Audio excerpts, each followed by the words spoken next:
All right, now we recently studied Paul's prison epistles. We studied Ephesians, Philippians, Colossians, and Philemon. And then I went back into the Old Testament. We looked at the minor prophet Amos. And we just finished Amos last week. And this morning, I want to begin our study of the pastoral epistles, which is 1st and 2nd Timothy and Titus. Now, since the first part of the 18th century, because the pastorals may be an odd term to you if you haven't tuned into this kind of thing. But since the early part of the 18th century, 1st and 2nd Timothy and Titus have been known collectively as the pastoral epistles. And you say, well, what's pastoral? What is that about? Well, pastor is simply a synonym for shepherd. It's another way that the Greek word poimen was translated both shepherd, and even today in some translations it will be rendered pastor. So it's the same. Pastor and shepherd are the same. And so what it means, pastoral, is a Christian context, a pastor is a spiritual guide or a shepherd of souls. So it's pastoral in that sense, not like you're out in a field. Okay, so that's what's behind it. As D.A. Carson and Douglas Moo say in their introduction to the New Testament, they say the term pastoral epistles is almost universally used in modern discussions. So it comes into play in the early 18th century, but it's almost universally used to refer to 1st and 2nd Timothy and Titus. It says it's objected that the title is not completely appropriate because the letters are not taken up with pastoral duties. However, since they're directed to people with pastoral responsibility and with the task of appointing pastors, that is, shepherds, elders, okay, the expression is unobjectionable.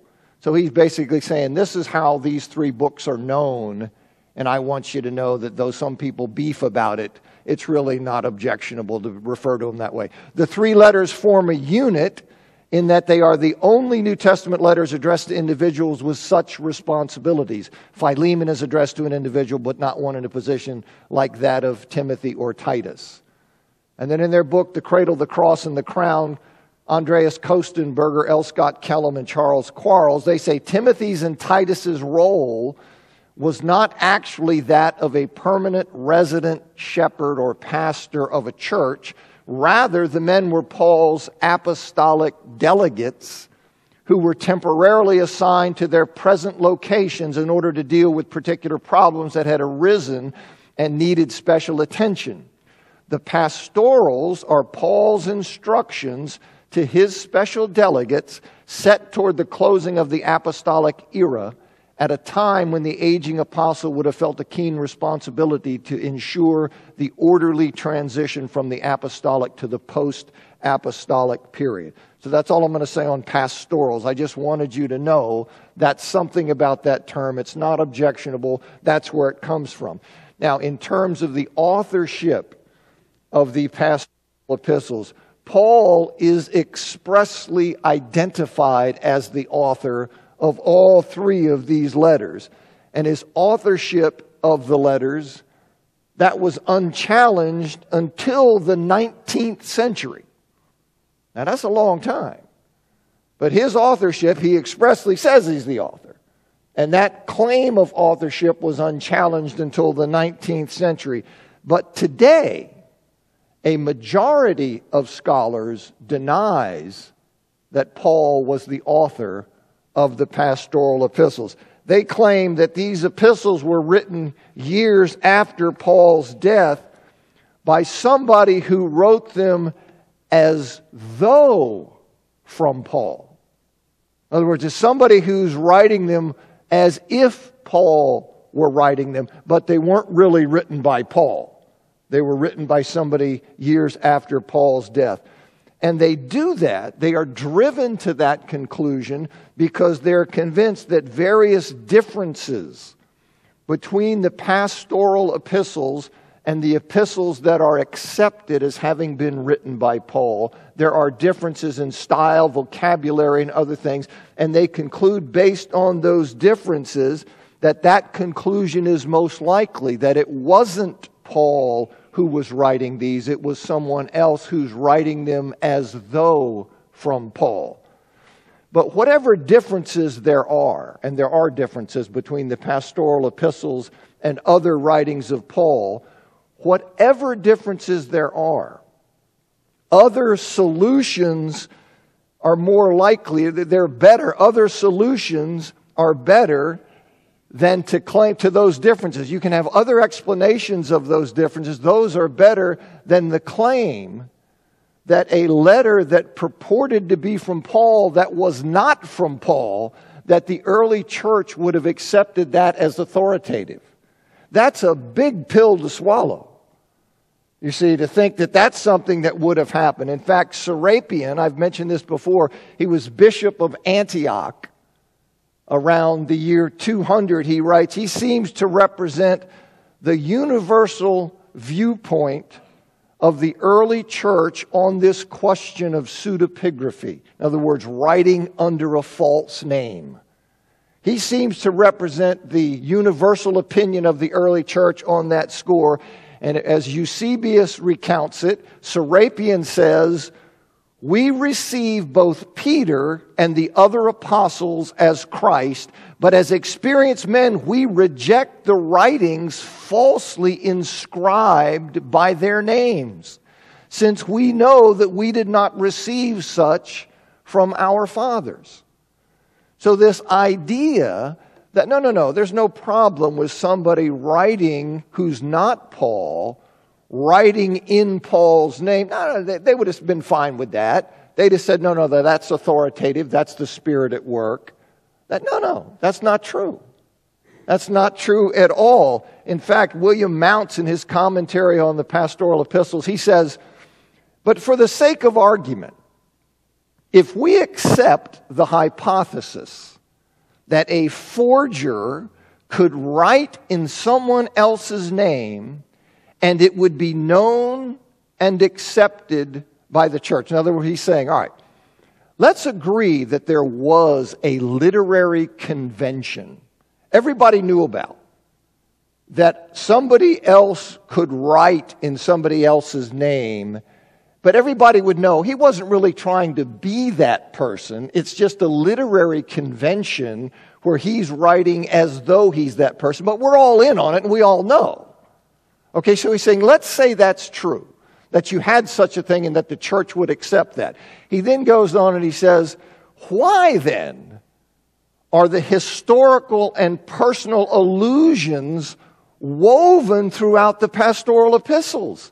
If there's no need to make the letters sound credible, right? In other words, if we all know it's just a literary convention and that Paul didn't really write them, but somebody else wrote them in Paul's name, well then why all of these personal reminiscences? Why all of these personal things that make it look like it's actually Paul? Why would you have to do that? If we're good with the idea that, no, it's okay. You go ahead and write as if you're Paul. We're all in on the game and we understand it. We're fine with it. Well, if that's the case, why go to such great lengths to make out like it really is Paul? You see the conflict there? So he goes on, he says, if there's no need to make the letters sound credible, then why include these features? These details are not surface trappings, as I've argued. They are part of the very fabric of the letters, especially 2 Timothy. I can only conclude that if the writer was a pseudepigrapher, he was attempting to deceive his audience into thinking that Paul himself actually wrote the pastoral epistles. But if the author felt no need to deceive, then pseudepigraphy could not have been, if he felt the need to deceive, then pseudepigraphy could not have been an acceptable practice, right? Because if we're all down with it, then there's no need for you to actually convince me that it really is Paul writing. The very fact you're trying to convince me that it really is Paul writing says that we're not down with pseudepigraphy. So I think that's an important point. Rather than spend time, we could spend a lot of time exploring the ins and outs of the authorship debate on the pastoral epistles. But you'll be pleased to know that rather than do that, what I'm going to do, I'm just going to say that I agree with Kostenberger, Kellum, and Quarles when they say Paul's authorship of the pastoral epistles is by far the best conclusion based on all the available evidence and on several major problems attached to any pseudonymity or alonymity position. Pseudonymity is just being a fictitious name. Alonymity is when I take the name of somebody who's really well known. I take a known person's name. Either way, you've got the same problems, and these are huge hurdles. And so I think that's correct. Donald Guthrie, in his New Testament introduction, he goes through, and that's what an introduction is. They go through all of these issues about authorship and place of writing and all that. And Guthrie goes through them extensively. And so after going through the arguments and weighing all the things, here's Guthrie's conclusion. He says, in spite of the acknowledged differences between the pastorals and Paul's other epistles, and there are ways of accounting for those differences. He says, despite those acknowledged differences, the traditional view that they are authentic writings of the apostle cannot be said to be impossible. In other words, nobody's conclusively established that can't be the case. And since there are greater problems attached to the alternative theories, it's most reasonable to suppose that the early church was right in accepting them as such, in accepting them as authentic. So you don't have to hide your head. You don't have to, say, yeah, I think Paul wrote these letters, but what do I know? I'm a moron. No. Okay? Good, reasonable, strong basis. Now, I told you, most scholars reject that. But most scholars reject a lot of things. You see? And so here we have plenty of scholars who recognize the arguments and the weight, and I think they're right. The other people are wrong. Okay? Now, let me say a bit about Timothy and his relationship with Paul. Not all of what I say here is going to be necessary for introduction to Timothy, but I still think it'll be useful to you. I think you'll appreciate getting this overview of Paul's apostolic career. Okay, but he's had a long career with Timothy. And so we're going to go in eventually. Today I'm going to take up with introduction stuff, maybe even some next week, Lord willing. But he's had a long relationship with Timothy, and I hope you appreciate talking about it and me putting some of that out there for you. So Timothy, when I go through this, by the way, I have scores of biblical references for the things that I say. I'm not going to always cite them all, okay? If you want them, I have them. I will eventually put them online. You'll have all the notes and you'll have all that. But if you can't wait, you just see me and I'll give you all that I have, okay? But I just don't want to be stopping every time because I'll have 3 or 4 passages or texts cited to support what I'm telling you, okay? So Timothy, he lives in Lystra, which is a town in south central Asia Minor. I'm going to point, and Rich doesn't like it when I point this way, but I can't be doing this other thing, Rich. There's Lystra. So Timothy's from Lystra, south central Asia Minor. It's an area today, it's modern Turkey. His mother, Eunice, that's Timothy's mother, she was a Jew. Timothy's father, he was a Greek. And Timothy was not circumcised as a child, as required by Jewish law, presumably because his father objected to it, his father being a Greek. But Timothy had been taught the scriptures from the time he was a child. So he had a good background there. Now, Paul and Barnabas went to Lystra on Paul's first missionary journey around AD 47 or 48. Okay, so Jesus is there crucified, probably 30, I think, although some people would say 33. I think probably 30. Paul converted maybe 33, 34. So now here we are in this first missionary journey of Paul's, say 47 to 48. And Timothy's mother, Eunice, and his grandmother, Lois, they probably became Christians at that time. They probably became Christians during Paul's first missionary journey. They became Christians before Timothy, which along with the way Timothy's introduced in Acts chapter 16, verse 1, makes it unlikely that Timothy was also converted during that same visit. In other words, it looks like the mother and grandmother were converted on Paul's first missionary journey, but Timothy was not converted at that time. So he's not converted then, and yet just two or 3 years later, on Paul's second missionary journey, Timothy was a Christian, and he had a good reputation with the brothers at Lystra and also the neighboring town of Iconium. Now, Timothy most likely became a Christian through the influence of his mother and the church elders in Lystra. Paul thus had a clear, albeit indirect, hand in Timothy's conversion, which, along with the really close working relationship that they developed, that led him to refer to Timothy as his true child in the faith. They have just a really long, close working relationship. Now, when Paul returned to Lystra on his second missionary journey, this is around AD 50. So when he returns there, he wanted to take Timothy with him. And it was probably at that time that Timothy received a spiritual gift. He received a gracious endowment for ministry, the giving of which was accompanied by the laying on of hands by the elders and Paul, and by a prophetic recognition of the gift that Timothy had received.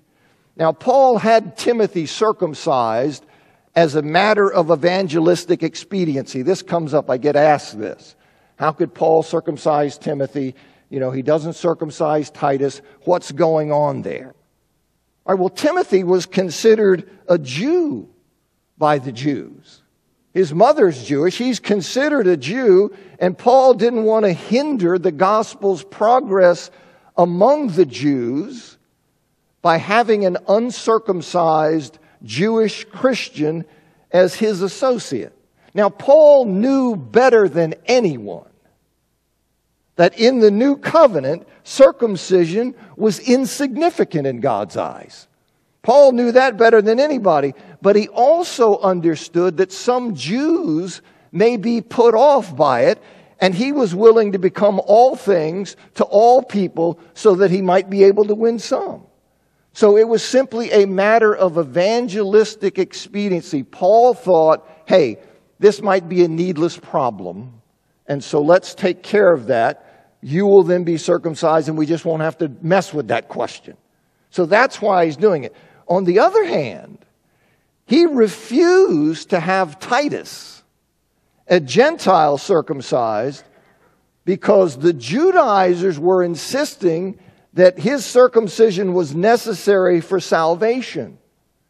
That's a completely different situation. See, giving in to that demand in that circumstance wouldn't be a matter of expediency, right? When I'm saying you have to circumcise him so he's saved, you have to circumcise him for him to be part of the body of Christ. Well, in that case, Paul says, not on your life.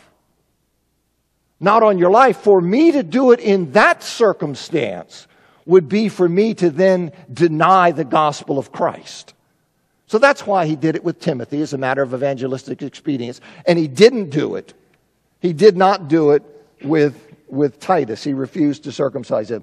Now, Timothy accompanied Paul and Silas through Macedonia. So he picks him up here, and he accompanies Paul and Silas through Macedonia. Paul left Berea. You may recall this. He left Berea under duress and headed for Athens.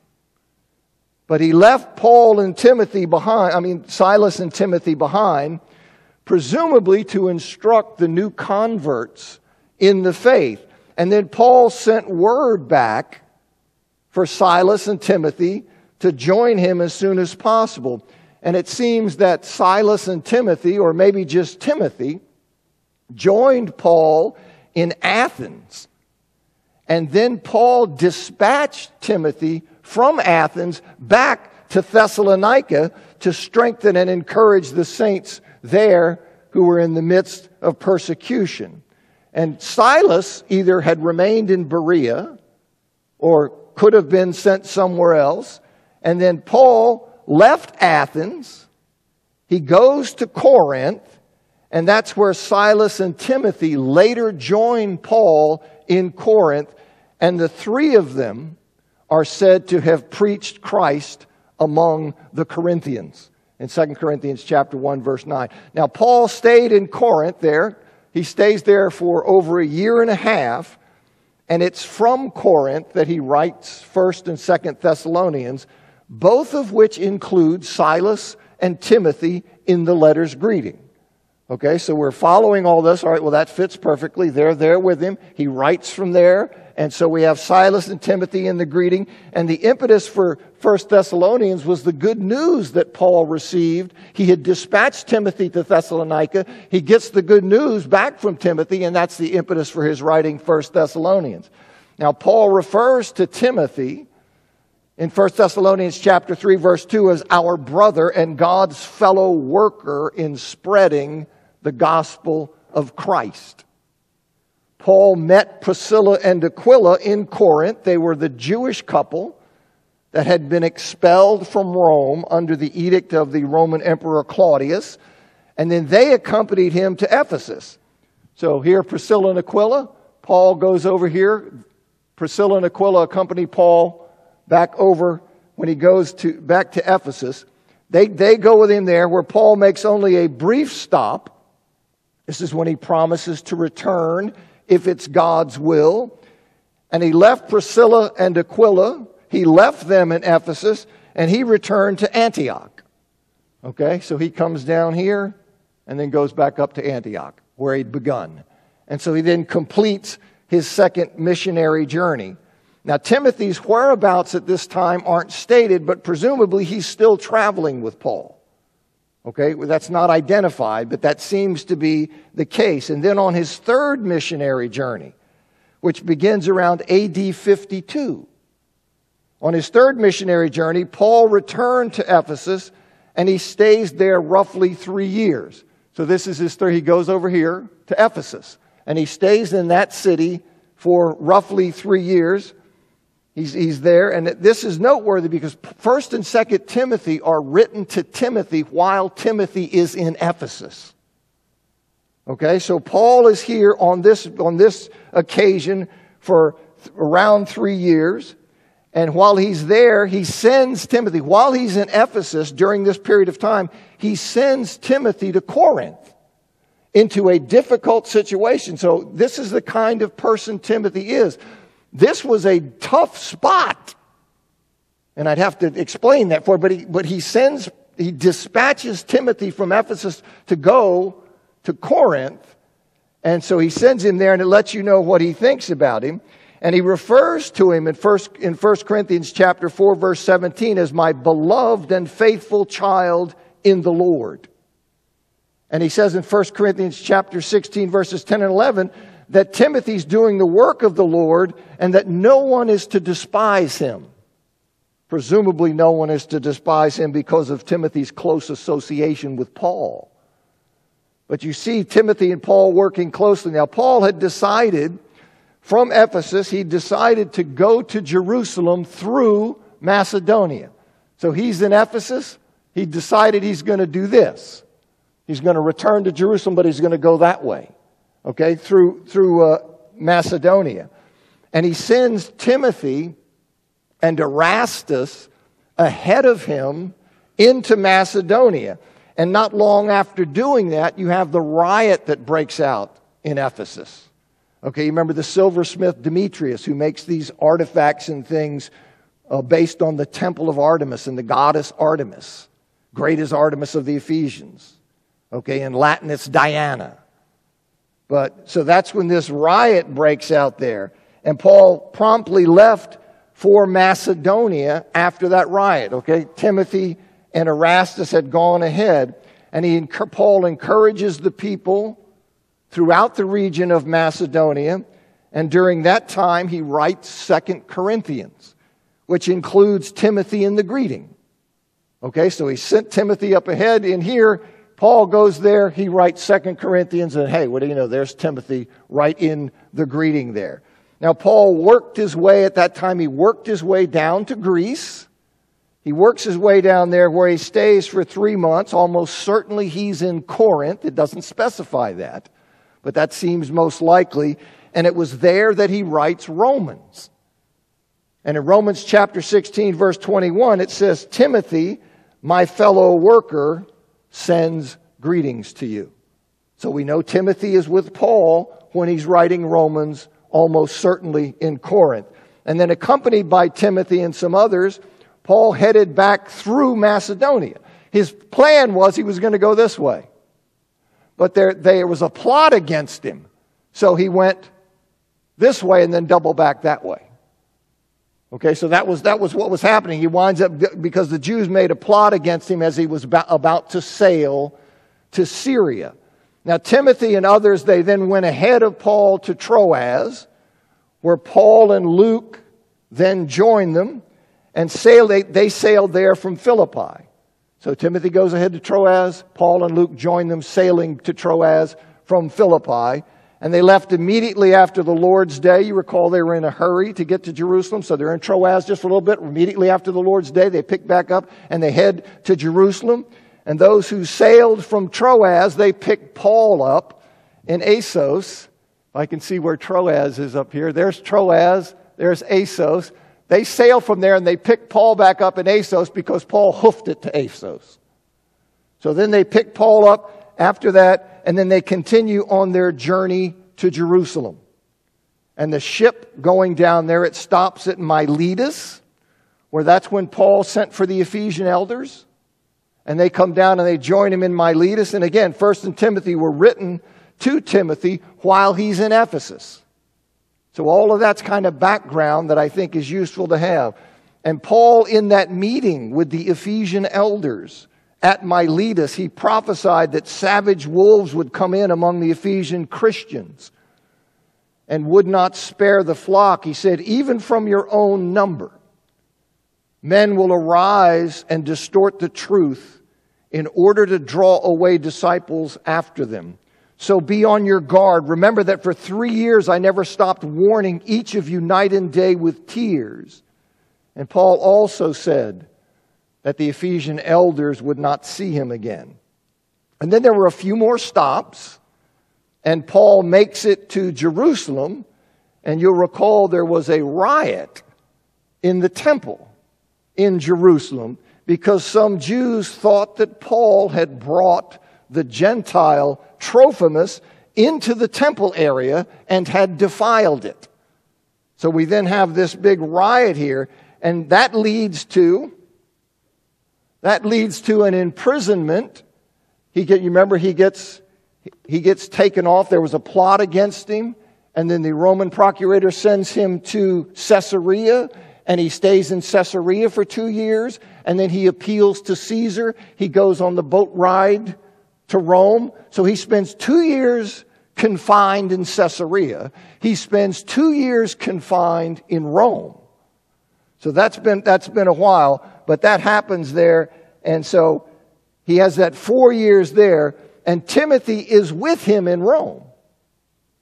Timothy's still with Paul in Rome. His name appears in the greetings of Philippians, Colossians, Philemon, letters that I hope you'll recall, were written from Rome during Paul's imprisonment there. And Paul says the following about Timothy in Philippians chapter 2, verses 19 to 24.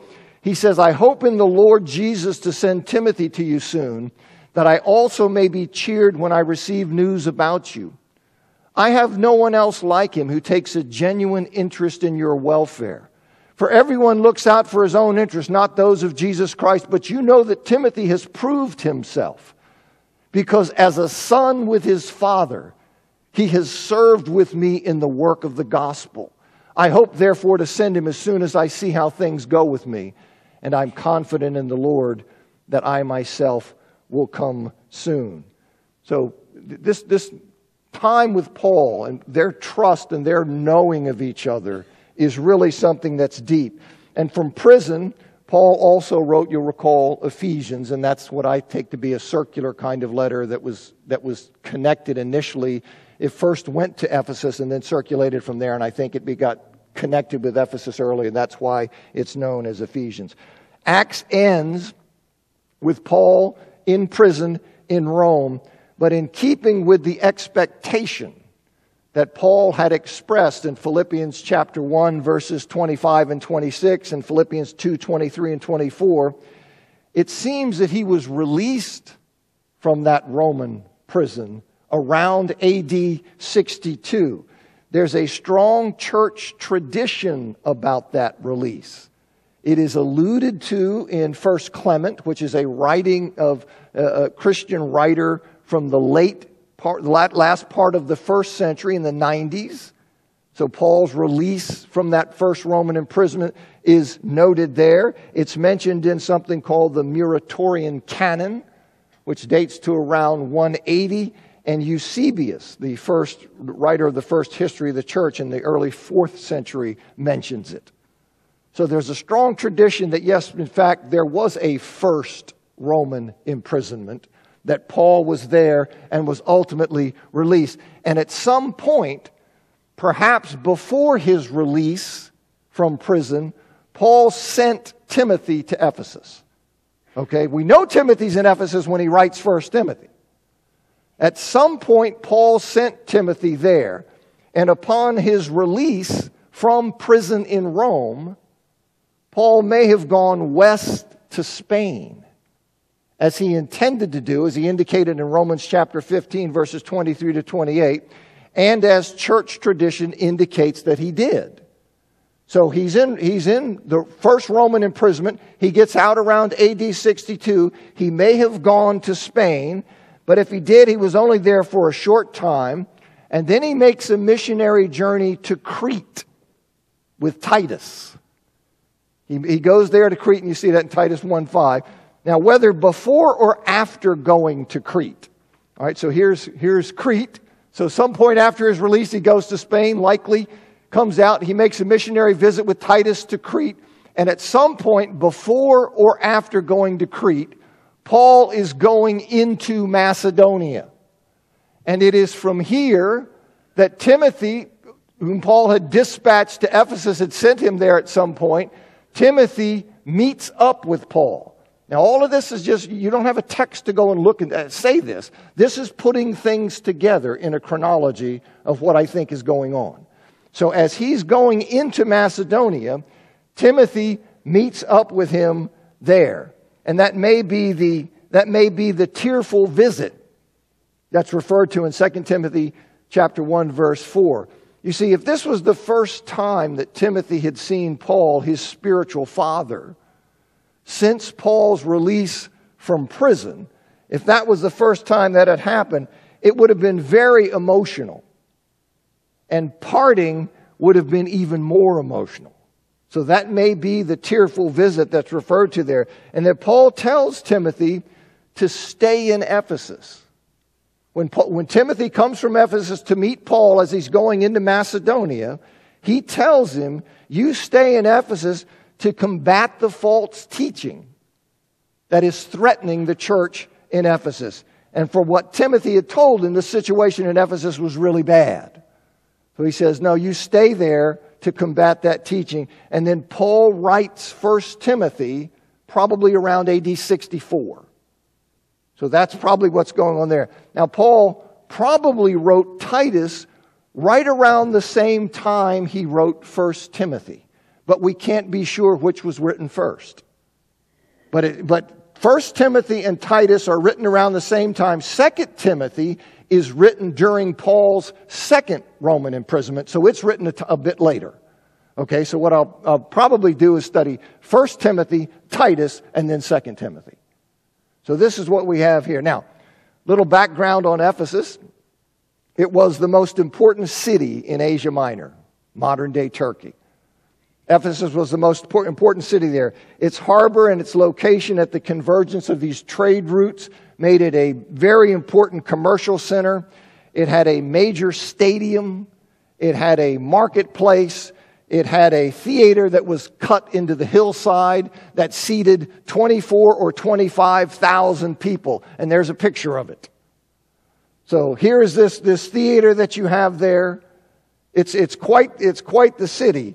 Now, it also had this great marble main street that ran from the harbor to the theater, that had these nice colonnades on both sides, flanked on both sides with that. And the population of the city, it varies.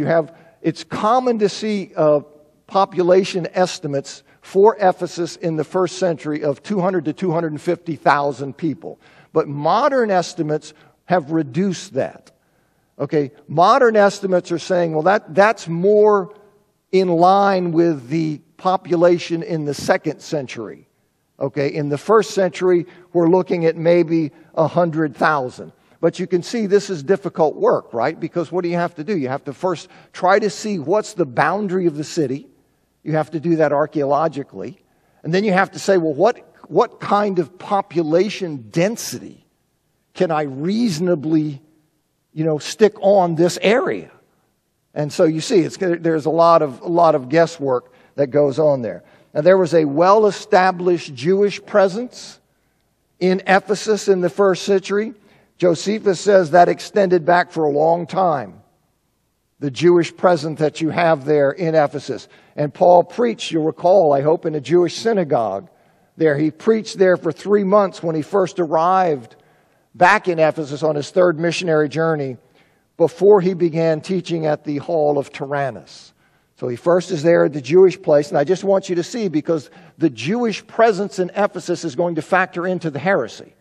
Because when we try to understand what is the heresy that Timothy is charged to refute, well, this is like detective work. You're trying to deal with scraps and say, okay, he says this, and I'm trying to piece this together. Well, it will be useful to understand that there was a significant Jewish presence in Ephesus. In Ephesus, it had temples everywhere. It had temples devoted to the emperors, and it had temples devoted to a full range of Greek and foreign gods. I will spare you all their names. But they had tons of temples devoted to these deities. But its major religious attraction was the temple of Artemis, or Diana, was one of the 7 wonders of the ancient world. It was massive. It had 127 columns in it. And this is what's left of it. Right here. You see those columns, that's what's left. The Goths destroyed it in AD 262. Now, it's possible, by the way, that the statue of Artemis, it's possible that it was in part constructed from a fallen meteorite. And you can get that hint from Acts chapter 19, verse 35. Now, magic arts, they played a big role in Ephesus. This attempt to master spirits, that's what this was. Gain control over spirits through certain formulas and tricks. This was a big deal there. They were popular. Charms or books that were believed to possess magic powers, they were in fact called Ephesian letters. That's how much Ephesus was connected to the practice of magic. And the scope of this phenomenon, you can see it in Acts chapter 19, verse 19, where after that episode involving the 7 sons of Sceva, the people repented of their involvement in magic, and they burned all of their magic books. And the value of those books, it says, was 50,000 silver coins, which Eckhart Schnabel says, quote, amounts to the yearly wage with no days off of 137 workers. So that's pretty serious money. So there were a lot of these books that were out there. Now, the purpose of 1 Timothy is declared in 1 Timothy chapter 1, verses 3 and 4. Paul is renewing his urging. When Timothy had come, when Paul was going into Macedonia and Timothy came to meet him, Paul urged him at that time to stay there in Ephesus to combat the false teaching. And Paul is now renewing that urging of Timothy to remain in Ephesus. He says to command certain men not to teach a different doctrine, nor to devote themselves to myths and endless, read tiresome or fruitless genealogies. It seems that Timothy was ready to leave, perhaps from ministerial weariness. Timothy's been in some tough situations. He's been in some tough places. And so he's ready to leave, but Paul's telling him, no, it's not time for you to go. His instruction is not yet. He needs to stay there to combat the false teaching. And in the course of the letter, Paul gives instructions on additional matters. And it's not always clear what relation, if any, those additional matters have to the false teaching. So I'll give you some thoughts about that as we go through it. Now, the false teaching, I know the bell's going to ring quickly soon here, but the false teaching that Timothy faced in Ephesus and that Titus faced in Crete, they had very definite similarities. You can see from what he says in Titus and what he says in 1 and 2 Timothy that they have definite similarities, but they may not be identical. Okay, the fact they have definite similarities doesn't mean they're exactly the same. And it may even be that in 2 Timothy, that the heresy that was present in Ephesus, that by the time he writes 2 Timothy, that had mutated or evolved to some extent, developed. Okay? But know that they do have definite similarities.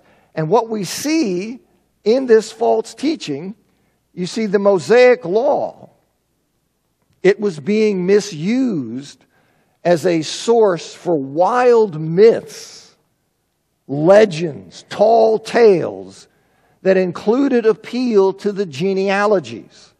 Okay, the ancestor-descendant lists. Somehow they were involved and they appealed to those things. The preoccupation with this speculation produced useless quarrels and controversies. It was causing all kinds of fighting, I heard that bell, that distracted from and even displaced the gospel of Christ, because as you see in 1:4, it says it amounted to a different doctrine. Okay? I'll pick back up there. I know this is introduction, but as I always tell you, it's not filler.